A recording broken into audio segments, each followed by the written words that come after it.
이름으로 말씀드립니다. 아멘. 많은 분들이 제 목소리가 예전 목소리가 아니라고 염려하십니다. 제2의 변성기가 온 건가요? 어쨌든 다른 데는 다 문제가 없으니까 염려 안 하셔도 됩니다. 염려를 끼쳐드려서 대단히 죄송합니다. 감기 이후에 목에 상처를 많이 입어서 원래 목소리로 돌아오지 않습니다. 아마 새로운 목소리를 주신 것 같습니다. 추석 명절 연휴를 어떻게 보내고 계시는지요? 명절의 기쁨은 소중한 사람들, 사랑하는 사람들이 함께 모여서 친교를 나누는 일입니다.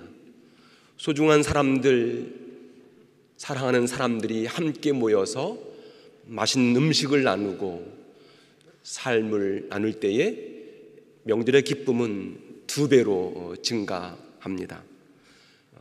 그 기쁨을 누리셨는지요? 다들 안 누리신 것 같은데.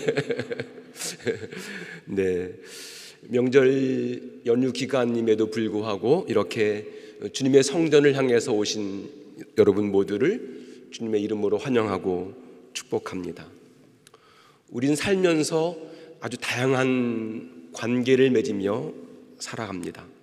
그런데 관계를 맺으며 살아가는 일이 그리 쉽지가 않습니다.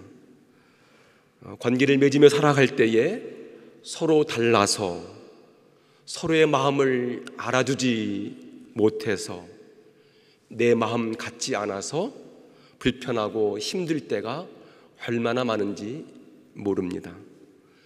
말이 통하지 않고 서로의 마음이 닫혀 있으면 정말 답답하고 힘이 듭니다.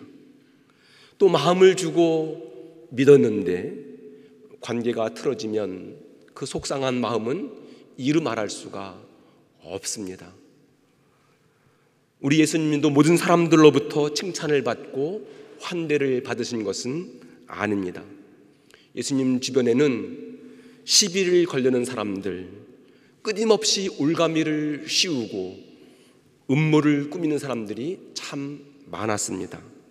그런데 대부분의 이런 사람들은 하느님을 잘 알고 하느님을 잘 믿고 있다고 생각하는 사람들이 끊임없이 예수님을 시기하고 음모를 꾸미고 올가미를 놓은 사람들이었습니다. 그들은 백성의 원로들이었고 대사제들이었고 바리새파 사람들이었습니다. 백성의 원로들은 예루살렘 성전을 중심으로 정치적인 기득권과 경제적인 이익을 누리던 사람들이었습니다. 이런 사람들은 예루살렘 성전의 권위를 힘입어서 막강한 힘과 권한을 행사하던 사람들이었습니다. 율법 학자들이나 바리새파 사람들은 율법을 가르치고 해석하는 사람들입니다. 한마디로 그 시대의 스승이라는 사람들입니다. 그들은 율법의 권위를 등에 업고 종교적인 힘과 권위를 행사하던 사람들이었습니다. 예수님 당시에 예루살렘 성전과 율법의 권위는 막강했습니다. 모든 사람들은 예루살렘 성전과 율법의 권위에 순종하며 살아야만 했습니다. 예루살렘 성전과 율법의 권위 그 중심에는 하느님이 계십니다. 하느님께서 이 성전 안에 계신다.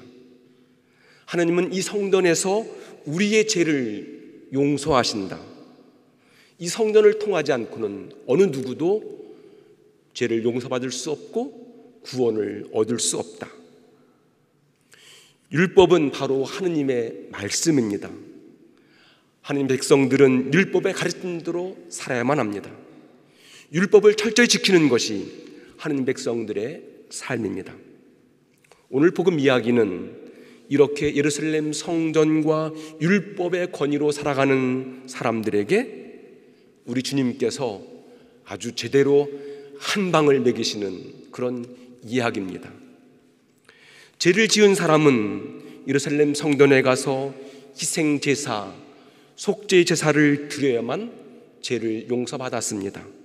그런데 주님께서는 병자들과 죄인들을 만날 때마다 내 믿음이 너를 구원하였다, 내 죄가 용서받았다, 그렇게 그들의 죄를 용서해 주셨고 그들을 구원의 길로 이끌어 주셨습니다. 예수님의 이런 행동이 예루살렘 성전을 중심으로 살아가는 사람들, 율법의 권위에 힘입어서 살아가는 사람들에게는 매우 불편하고 매우 속이 상했습니다. 이런 적대적인 분위기에서 우리 예수님이 예루살렘 성전에서 가르치고 계십니다. 그러자 대사제들과 백성의 원로들이 와서 이렇게 묻습니다. 당신은 무슨 권한으로 이런 일들을 합니까? 누가 이런 권한을 주었습니까? 이 말은 당신은 이 거룩한 성전에서 가르칠 권한이 없는데 무슨 권한으로 여기에서 가르치고 있느냐, 그렇게 묻고 따지는 것입니다. 그러다 주님께서는 세례자 요한이 누구의 권한으로 세례를 베풀었냐고 질문하신 후에 그리고 이어서 두 아들의 비유를 말씀하십니다. 한 아버지에게 두 아들이 있습니다.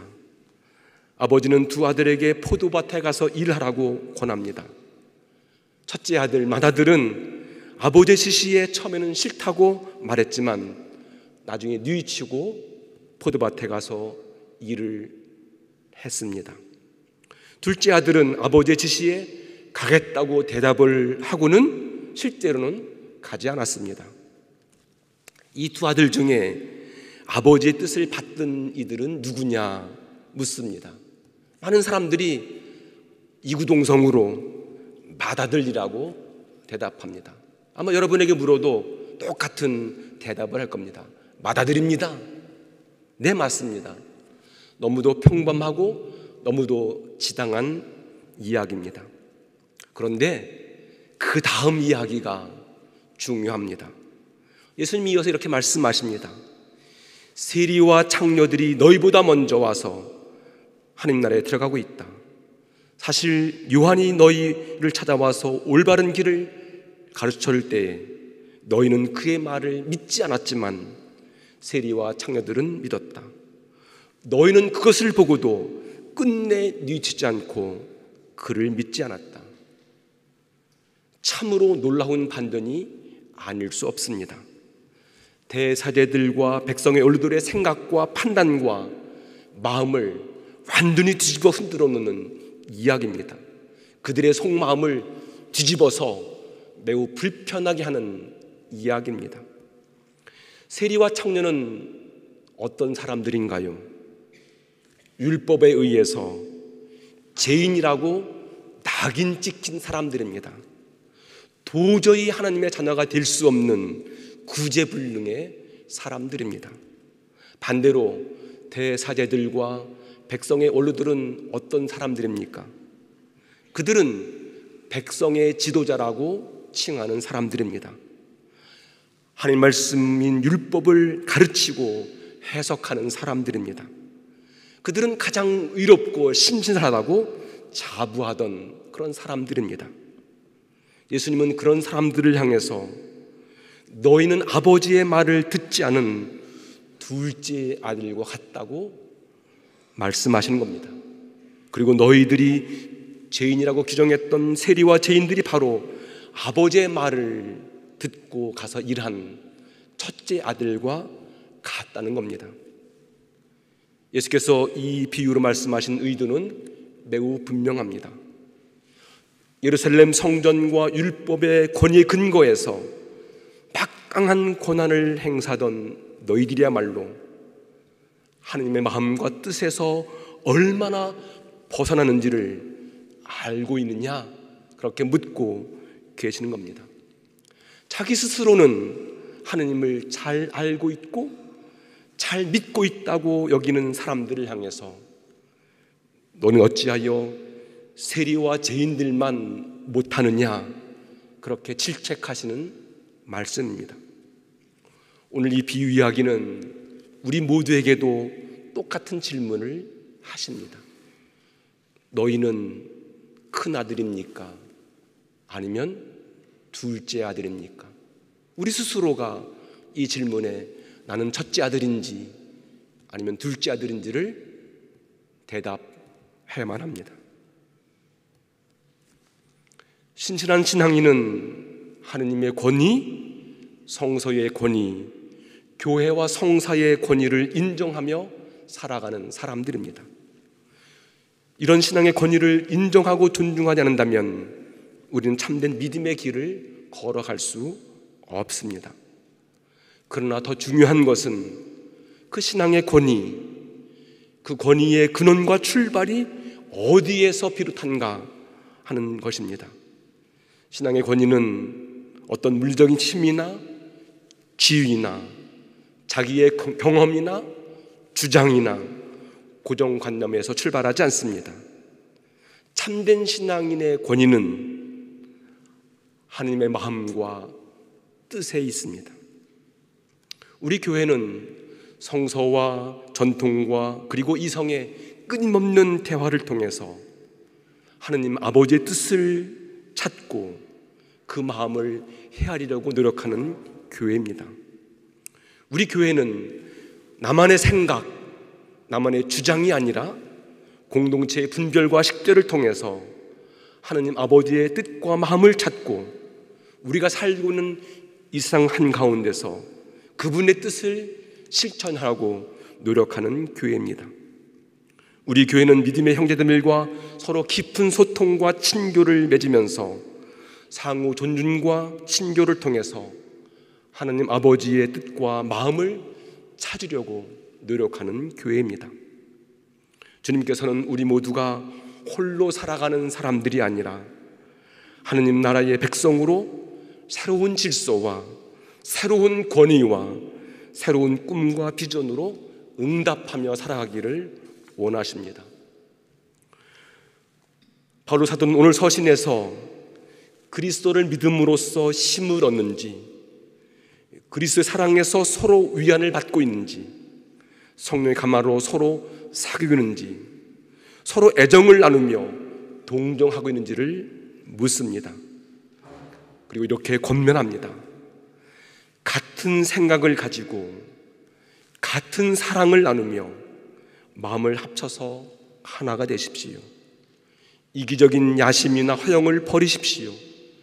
겸손한 마음으로 서로 남을 자기보다 낮게 여기십시오. 제 실속만 차리지 말고 남의 이익도 돌보십시오. 그리스도 예수께서 지녔던 마음을 여러분의 마음에 간직하십시오. 방금 읽은 서신에서 반복해서 나오는 단어가 있습니다. 무슨 단어지요? 서로라는 말입니다. 서로. 혼자가 아니라 서로. 성령의 감화로 서로 사귀는 일이 있습니까? 묻습니다. 서로 애정을 나누며 동정하고 있습니까? 또 묻습니다. 겸손한 마음으로 서로 남을 자기보다 낮게 여기라고 그렇게 권합니다. 주님의 마음은 사랑의 마음이고 겸손의 마음입니다. 서로를 긍휼히 여기는 마음, 측은지심의 마음입니다. 그러므로 우리의 기도와 우리의 예배와 우리의 신앙생활은 이런 사랑의 마음, 겸손의 마음에서 출발합니다. 우리의 봉사도 서로를 긍휼히 여기는 사랑의 마음, 겸손의 마음으로 해야만 그 진가가 드러납니다. 우리의 헌신이나 나눔도 감사하는 마음이 있어야만 보람과 기쁨을 누립니다. 우리 주교자 성당이 서로 사랑하고 이해하며 힘을 주는 그런 아름다운 믿음의 공동체가 되었으면 좋겠습니다. 오늘 서신의 마지막 말씀을 마음에 새기며 성탄의 전례로 나가길 원합니다. 여러분 안에 계셔서 여러분에게 당신의 뜻에 맞는 일을 하고자 하는 마음을 일으켜 주시고 그 일을 할 힘을 주시는 분은 하느님이십니다. 한 번 더 읽어드립니다. 여러분 안에 계셔서 여러분에게 당신의 뜻에 맞는 일을 하고자 하는 마음을 일으켜 주시고 그 일을 할 힘을 주시는 분은 하느님이십니다. 성부와 성자와 성령의 이름으로 말씀드렸습니다. 아멘.